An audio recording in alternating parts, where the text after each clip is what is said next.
Hello everyone, আসসালামু আলাইকুম। সবাই কেমন আছেন? বরাবরের মতো আর একটা লং ভিডিও নিয়ে চলে এলাম। সেহরি ও ইফতার আয়োজনে আজ থাকছে অনেকগুলো রেসিপি। সেগুলো অবশ্যই আপনারা ফুল ওয়াচ করে দেখবেন। যখন ভিডিওটি কন্টিনিউ করেছেন অবশ্যই একটা লাইক দিয়ে পুরো ভিডিওটি স্টার্ট করার অনুরোধ রইল। এখানে আমি মাছ নিয়েছি, এখানে শোল মাছ নিয়েছি, আর শোল মাছ রান্না করব লাউ দিয়ে। আপনারা কে কীভাবে লাউটা রান্না করেন জানি না, তবে আমি যেভাবে রান্না করি সেটাই আজকে শেয়ার করলাম আপনাদের মাঝে। আর এখানে শোল মাছ সবগুলোই রান্না করব না, কিছুটা আমি রেখে দেব পেঁয়াজ দিয়ে ভুনা করার জন্য, আর কিছুটা আমি শোল মাছ রান্না করব লাউ দিয়ে। আর সেজন্য আমি ভাগ ভাগ করে নিলাম। আর এখানে আমি শোল মাছ নিয়েছি কিছুটা, আর এখানে লাউটাও আমি কেটে রেখেছি। এই যে মাথা, লেজের আর হচ্ছে মাছ নিয়েছি। আর এখানে লাউ কেটে রেখেছি, লাউটা অলরেডি সেদ্ধ দিয়ে দেবো। এখানে লাউটা অর্ধেক নিয়েছি, লাউটা অনেক বড় ছিল, আর লাউটা অর্ধেক নিয়েছি। এখানে নিয়ে সুন্দর করে এখানে কেটে নিয়েছি কিছুটা লাউ, আর এগুলোই আমি সুন্দর করে রাইস কুকারে সেদ্ধ করে নেব। আর সেই জন্যই আমি একটু এখানে মশলা দিয়ে মাখিয়ে নেব। আর রেগুলার মশলাটা আমি এখানে ব্যবহার করছি। দেখুন, আসলে আমি যেভাবে রান্না করি সেভাবে শেয়ার করলাম আপনাদের মাঝে। ভালো লাগলে অবশ্যই লাইক কমেন্ট শেয়ার করে পাশেই থাকবেন। আর এখানে আমি কাঁচামরিচ দিয়েছি 3-4টে, আর এখানে গুঁড়া মরিচ দিয়েছি। হালকা মশলা দেব, এখানে বেশি মশলা দেব না। আর গুঁড়ো মরিচ দিয়ে দিলাম, স্বাদ মতো লবণ ব্যবহার করলাম। আর এখানে সামান্য একটু তেল দিয়ে সুন্দরভাবে এটাকে মেখে নেব। এখানে আদা রসুন বাটাও দিয়ে দিতে হবে, এখানে আদা রসুন বাটাটাও দিয়ে দিলাম। দিয়ে সুন্দরভাবে এটাকে হাত দিয়ে সুন্দরভাবে আমি মেখে দেব। দিয়ে সুন্দরভাবে আমি রাইস কুকারে সেদ্ধ করব, আর সেজন্যই আমি মেখে দিতেছি।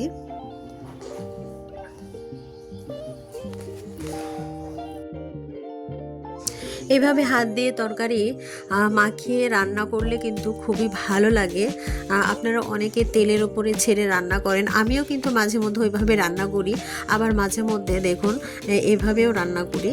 আর লাউটা আসলে অল্প হালকা মশলা দিয়ে রান্না করলে ভালো লাগে। সামান্য পানি দিয়ে আমি এটাকে রাইস কুকারে সেদ্ধ করতে দেব।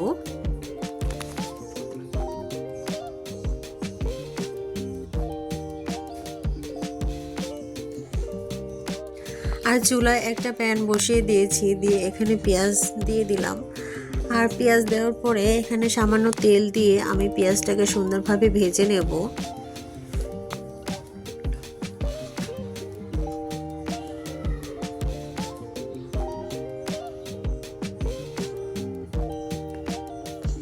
সামান্য তেল দিয়ে দিব, আর সুন্দরভাবে নেড়ে চেড়ে পেঁয়াজগুলোকে সুন্দরভাবে একটু পোড়া পোড়া করে নেব। আর মাঝখান থেকে আমি একটু সাইড করে নিয়ে এখানে মাছটা একটু সামান্য ভেজে নেব। হালকা হলুদ লবণ দিয়ে আমি মাছটাকে মাখিয়ে নিয়েছিলাম। এখানে মাছগুলোকে পেঁয়াজগুলো সাইডে রেখে মাছগুলো আমি সুন্দরভাবে একটু ভেজে নেব, হালকাভাবে ভেজে নেব। আর প্রথমে এটাকে ভেজে নেওয়া উচিত ছিল, কারণ আমার মনে ছিল না যে মাছটাকে ভেজে নেব। আরও একটা কড়াই নষ্ট করার কি দরকার আছে। পেঁয়াজগুলো একটু সরিয়ে আমি এখানে হালকাভাবে ভেজে নেব, কারণ এটা তো আমি ঘন্ট তৈরি করব, আর সেজন্যই আমি মাছটা এভাবে ভেজে নিলাম। যদি এখানে ঝোল রান্না করতাম তাহলে কিন্তু কড়া করে মাছটা ভেজে নিতাম। আমি এখানে হালকা করে মাছটা ভেজে নেব। উল্টে পাল্টে মাছগুলো ভেজে নিচ্ছি।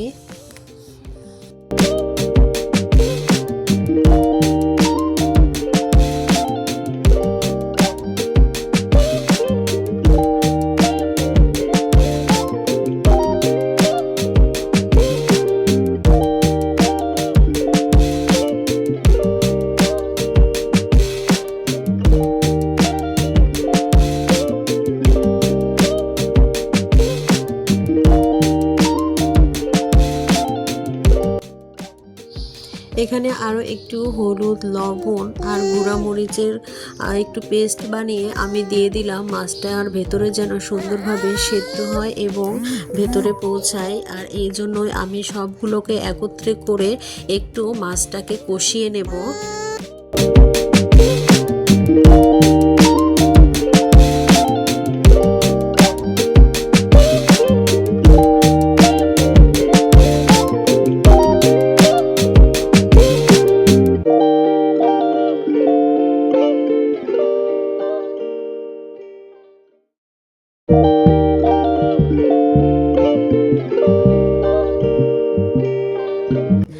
এখানে সামান্যতম আদা রসুন বাটা দিয়ে, জিরা বাটা সুন্দরভাবে দিয়ে এখানে আমি সামান্যতম পানি দিয়ে একটু কষিয়ে নেব। আর কষিয়ে নিয়ে একটু আদা ভাঙা করে দিয়ে তারপরে কিন্তু আমি লাউগুলো এর ভিতরে ঢেলে দেব। অলরেডি আমার লাউ রাইস কুকারে সেদ্ধ হয়ে গেছে দেখুন। আর এদিকে আমি চুলায় যে মাছটা দিয়েছিলাম, এখানে কিন্তু আমার রান্না চলছে।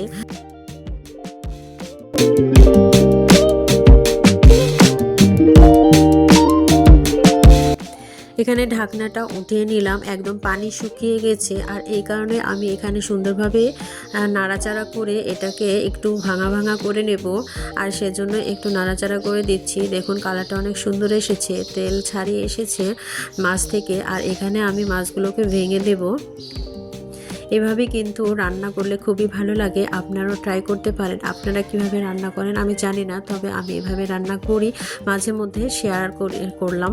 আর আমি কিন্তু এগুলো ভাত, পরোটা, রুটি এগুলো দিয়ে আমরা খেয়ে থাকি, আর খুবই ভালো লাগে খেতে। এখানে আমার ভাঙা হয়ে গিয়েছে মাছগুলো, আর এখানে লাউগুলো আমি দিয়ে দিলাম। দিয়ে সুন্দরভাবে এটাকে নেড়ে চেড়ে রান্নাটা হয়ে যাবে অলরেডি। আর খুবই ভালো লাগে এটা, আপনাদের কাছে শেয়ার করলাম। কেমন লাগলো অবশ্যই কমেন্ট বক্সে জানাতে ভুলবেন না।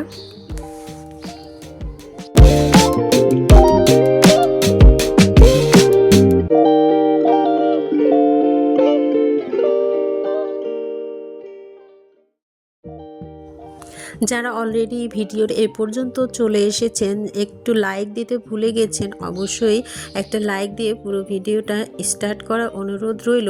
আর নতুন বন্ধু যারা আমার ভিডিওতে চলে এসেছেন, অবশ্যই চ্যানেলটি সাবস্ক্রাইব করে দিয়ে পাশে থাকবেন এবং বেল নোটিফিকেশান অল করে রাখবেন। আমার নিত্য নতুন ভিডিও ছাড়ার সাথে সাথে আপনাদের কাছে পৌঁছে যাবে। এবং আপনারা আমাকে অনেক অনেক ভালোবাসা দিয়ে থাকেন সব সময়। যারা রেগুলার বন্ধুরা আছেন সব সময় কমেন্ট করে থাকেন, অনেক অনেক ভালোবাসা আপনাদের জন্য। আর হচ্ছে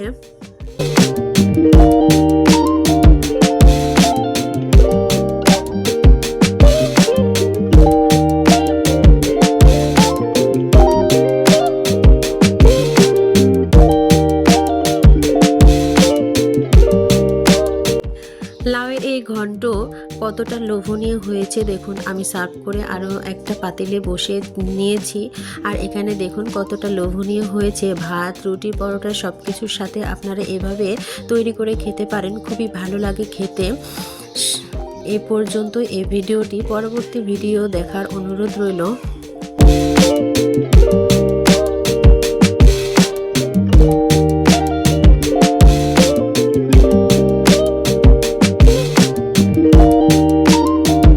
এখানে আমি করলা ভাজি করছি। আর করলা ভাজি করার জন্য অলরেডি আমি বসিয়ে দিয়েছি চুলায় পেঁয়াজ, রসুন সব কিছু রেগুলার মশলা দিয়েই। আর এখানে আমি সন্ধ্যা রাত এবং সেহরির একসাথে আমি রান্না করে নিচ্ছি সব কিছুই। যখন আমি ইফতারের আগে সব কিছু আমি রান্না করে নিই। আর ইফতারের পরে কিন্তু আমার একদমই ভালো লাগে না, শরীরটা সবারই একই রকম। এজন্য আমি সম্পূর্ণটা একবারে রান্না করে রেখে দিই, তারপরে গরম করে খাই। সম্পূর্ণটা আমি উঠিয়ে নিচ্ছি।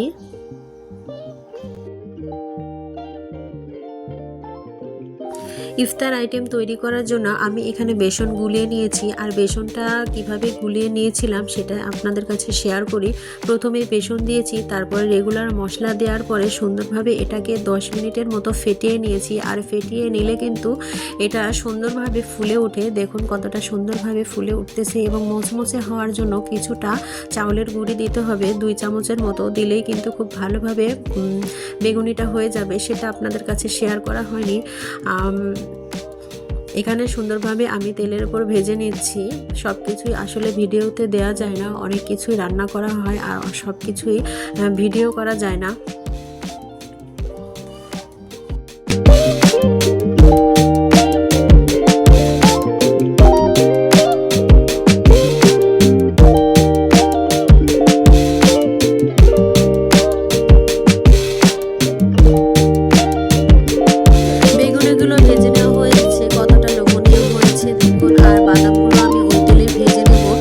বাদাম পুষ্টিকর খাবার, আর এই কারণে বাদাম থাকলে মেনুতে খুবই ভালো হয়।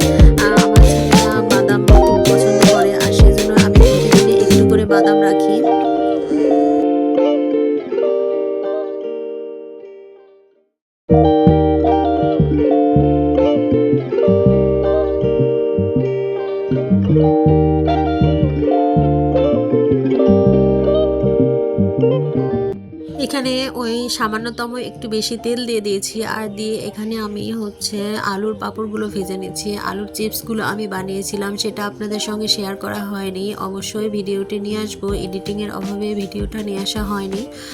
আলুর পাঁপড়গুলো আমি অনেক বানিয়েছি, কিন্তু এটা ভিডিও দেওয়া হয়নি। অবশ্যই নিয়ে আসবো আপনাদের মাঝে। আলুর পাঁপড়গুলো আমি উঠিয়ে নিচ্ছি। দেখুন কতটা ক্রিস্পি এবং লোভনীয় হয়েছে।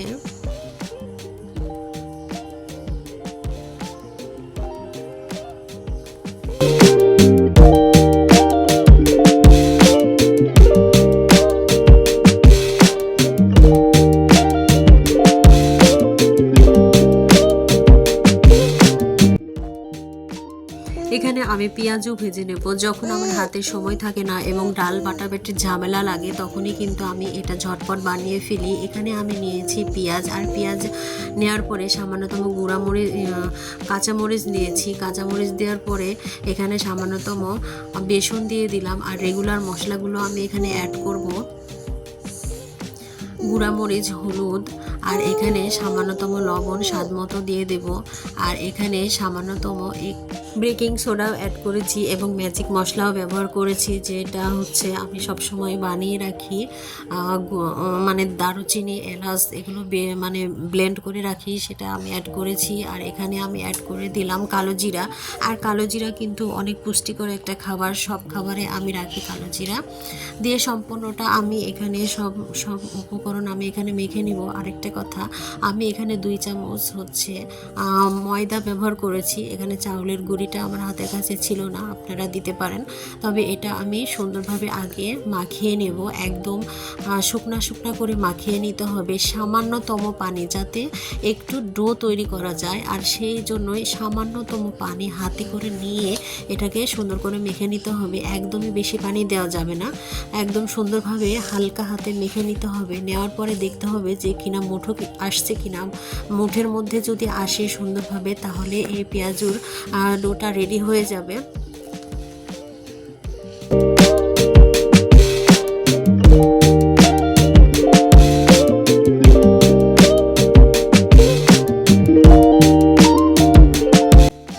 এখানে হাত পরিষ্কার করে নিয়েছি, আর সুন্দরভাবে পেঁয়াজুর মতো শেপ দিয়ে আমি এগুলোকে সম্পূর্ণ ভেজে নেব তেলের উপরে।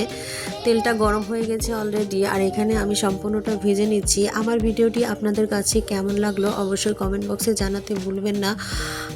অবশ্যই লাইক দিয়ে পুরো ভিডিওটি স্টার্ট করার অনুরোধ রইল। কেমন লাগলো আমার এই পেঁয়াজু রেসিপিটা অবশ্যই জানাবেন।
পেঁয়াজু রেসিপিগুলো সম্পূর্ণটা মুচমুচে করে ভেজে নিয়েছি। দেখুন কতটা লোভনীয় হয়েছে। আপনারা বাসায় ট্রাই করবেন, খুবই ভালো লাগবে খেতে।